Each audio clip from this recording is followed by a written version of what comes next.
Hello viewers, আজকে China TV 14 ইঞ্চি normal পিসিবির একটা problem solve করে দেখাবো। তো এই পিসিবিটার প্রবলেম হচ্ছে স্ট্যান্ড বাই বা নো ইএসটি প্রবলেম, এটাও তোমরা বলতে পারো। যেহেতু এলইডি ব্লিঙ্ক করছে সেহেতু এটা স্ট্যান্ড বাই বলেই ধরে নিচ্ছি। আসছে ইন্টার পর।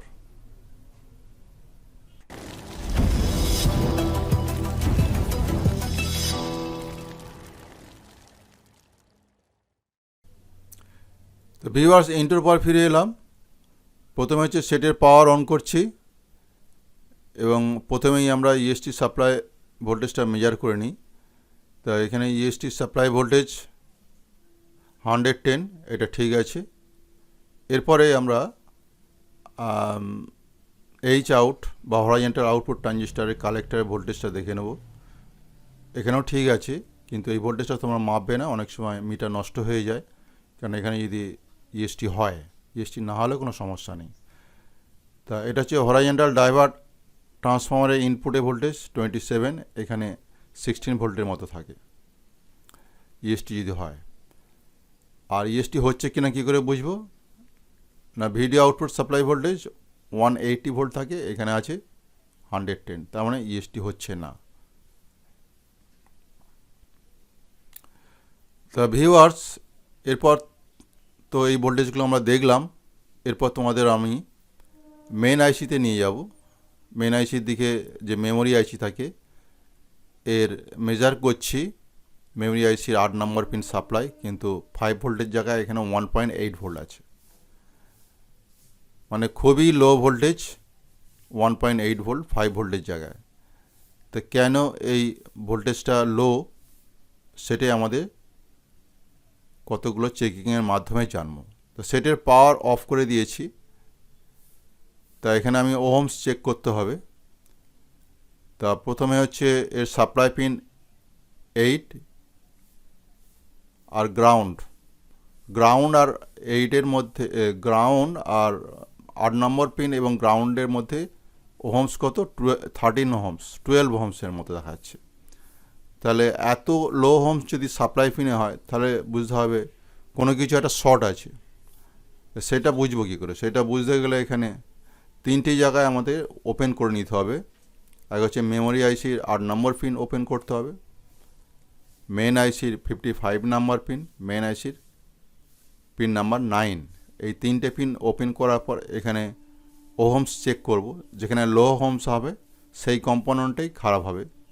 এইভাবেই আমরা চেক করি। তা ভিউয়ার্স, চলো তোমাদেরকে আমি দেখাই। তো এটা হচ্ছে মেমোরি আইসি।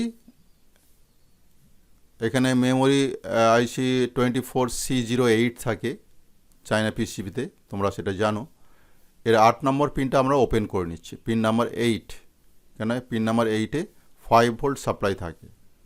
মেমোরি আইসি যদি শর্ট হয় তাহলে কিন্তু ভোল্টেজটা ড্রপ হবে। কি আছে সেটা ওহমস চেক করলেই বোঝা যাবে। এরপর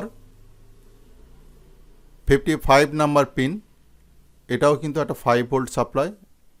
মেন আইসি যদি শর্ট থাকে এই পিনটা, তাহলেও কিন্তু ভোল্টেজ লো হতে পারে। এরপর চলে যাব পিন নাম্বার 9। পিন নাম্বার 9-এ কিন্তু এটাও 5 ভোল্ট সাপ্লাই। তাই সেই জন্য এই পিনটাকে ওপেন করে নিচ্ছি। তাহলে এই 3টে পিন আমরা ওপেন করে নিলাম কেন? না, এখানে আমরা এই 3টে পিনের ওহমস চেক করব। যে পিনে ওহমস লো হবে সেই পিনের কম্পোনেন্টটাই খারাপ হবে। তা ভিউয়ার্স, চলো তোমাদেরকে আমি ওহমস চেক করে দেখাই। তো প্রথমে মেমোরি আইসির 8 নম্বর পিন আমি ওহমস চেক করছি। এখানে কোনো ওহমস পাওয়া যাচ্ছে না, অর্থাৎ হাই হয়ে আছে। তার মানে মেমোরি আইসি 8 নম্বর পিন শর্ট নয়। এরপর 55 নম্বর পিনে ওহমস চেক করছি। এখানে একটা ওহমস দেখাচ্ছে, তবে অনেক হাই, মেগা ওহমসের কাছে। তাই 55 নাম্বার পিন শর্ট নয়। পিন নাম্বার 9-এ এবার যাচ্ছি। পিন নাম্বার 9 পিনটা হচ্ছে 5 ভোল্ট সাপ্লাই এবং এখানে আমরা ওহমস চেক করছি। তা এখানে ওহমস চেক করলে বোঝা যাবে যে কি সমস্যাটা আছে। তা ভিউয়ার্স, তোমরা দেখো এখানে কিন্তু 12 ওহমস দেখাচ্ছে, 12 ওহমস মাত্র দেখাচ্ছে।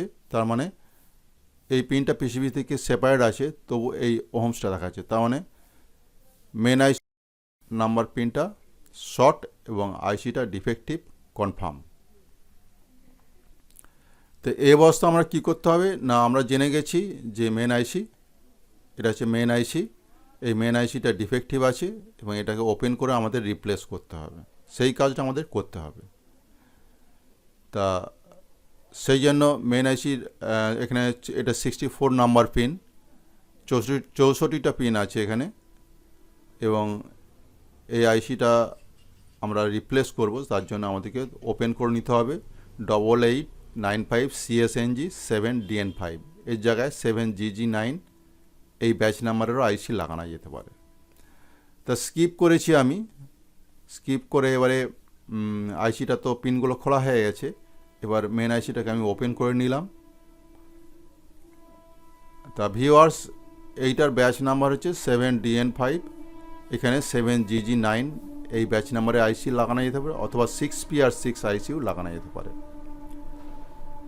তা ভিউয়ার্স, তা এটা হচ্ছে নতুন আইসি, এটা একটা অন্য বোর্ড থেকে খোলা আইসি, নতুন আইসি, এবং এটা ভালো আইসি আছে।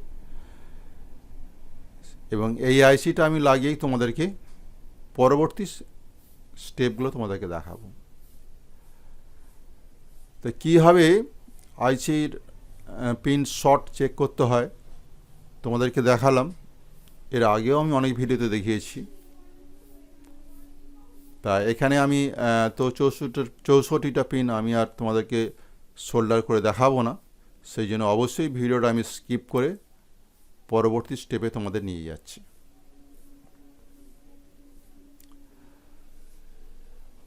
তা ভিউয়ার্স, পরবর্তী স্টেপে এলাম এবং পাওয়ার অন করলাম। সেটের পাওয়ার অন করে আমি এখানে মেজার করছি মেমোরি আইসির 8 নম্বর পিন, দেখো 4.9 ভোল্ট, একদম পারফেক্ট ভোল্ট। আগে 1.8 ছিল, তার মানে আইসিটা শর্ট ছিল বলেই ভোল্টেজটা বসে যাচ্ছিলো। এরপর এটা হচ্ছে পিন নাম্বার 9, এখানেও কিন্তু ভোল্টেজ ঠিক আছে, 4.9 ভোল্ট তোমরা দেখতে পাচ্ছ। আর একটা ভোল্টেজ দেখাও গুরুত্বপূর্ণ, পিন নাম্বার 17, এখানে কিন্তু 8 ভোল্ট থাকে।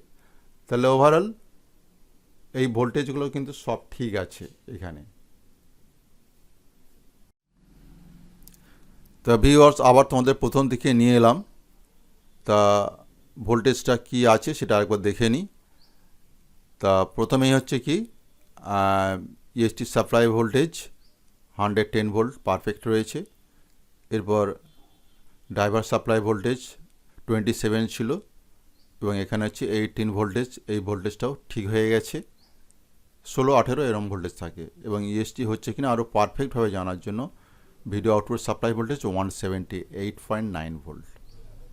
তা ভিউয়ার্স, আশা করি আজকে তোমরা ভিডিওটা বুঝতে পেরেছো এবং কীভাবে এই পরিস্থিতিতে নো ইএসটি ফল্ট বা স্ট্যান্ড বাই ফল্ট চেক করবে সেটা আমি তোমাদের স্টেপ বাই স্টেপ করে দেখালাম। তা এর পরবর্তী স্টেজে তোমরা যখন এই ধরনের প্রবলেম আসবে, আশা করি তোমরা নিজেরাই করে নিতে পারবে। তা স্ক্রিনে ফিরে এলাম। The problem is solve, set is okay. ভিডিওটা ভালো লাগলে অবশ্যই সাবস্ক্রাইব করবে, লাইক শেয়ার কমেন্ট করতে ভুলবে না। Thanks for watching.